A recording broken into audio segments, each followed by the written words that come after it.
natin ngayon yung mga products galing sa French Baker. Simulan po natin sa ensaymada nila. Try po natin yung bread po muna.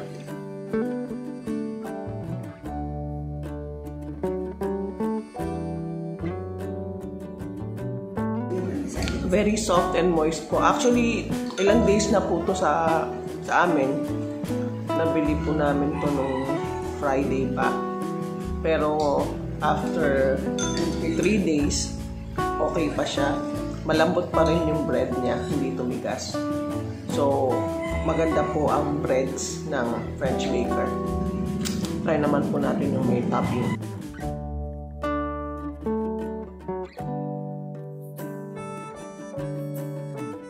Yung bread po itself, masarap na siya, may lasa na siya. Pero nung nilagyan pa nung cream at saka nung cheese from the topping, mas lalo siya sumarap. Nadagdagan ng saltiness from the cheese at saka creaminess from the cream. Next po, tatry naman natin itong croissant. Plain croissant lang po.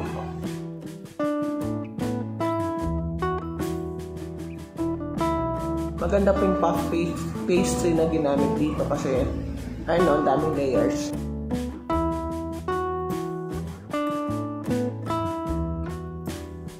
Very creamy siya, very buttery. Kahit po wala siyang added feeling, masarap siya. Malasa na siya. Next po, tatry naman natin itong munggo hopia.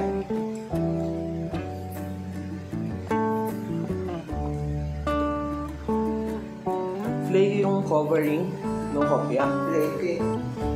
Tapos yung munggo naman, hindi siya matamis. Actually, parang matabang nga. Siguro dahil matamis yung una kong nakain. Tapos, creamy din siya.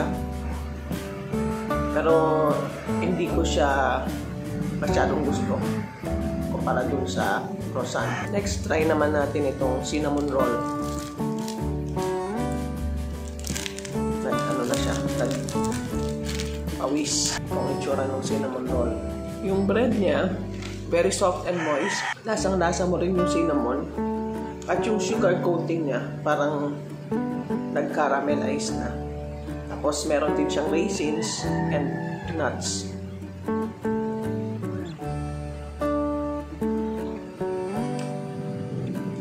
Pero matamis siya. Pero ito yung type ng cinnamon na yung bread, yung roll na masarap, soft and moist. Masarap din siya, kahit na medyo matamis. Last, try naman natin itong chocolate muffin. Meron siyang mga choco chips sa ibabaw. Try natin itong babalang muna, itong pinaka-base, muffin base.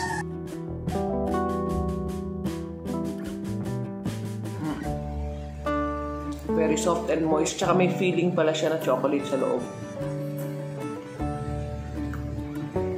Yun yung una kong nalasahan. Very chocolatey yung feeling. At combined with the base ng muffin, masarap siyang combination. Ngayon is, tikman naman natin itong top. Ito yung pinaka-the best na lasa. Masarap din po siya pero hindi siya yung ina-expect ko na lasa. Mas nasarapan pa ako dito sa may base na may filling. Pero overall, masarap din po itong choco muffin.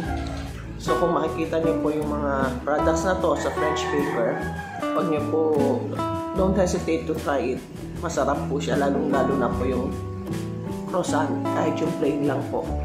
Malasang-malasa siya, buttery, and very soft and moist yung bread. So I hope you liked our video for today. If you liked our video, please like, share, and subscribe. And don't forget to hit that notification bell so that you will be updated whenever I will have a new upload. So until my next video, this has been Lorraine reminding you that God loves you. Bye-bye!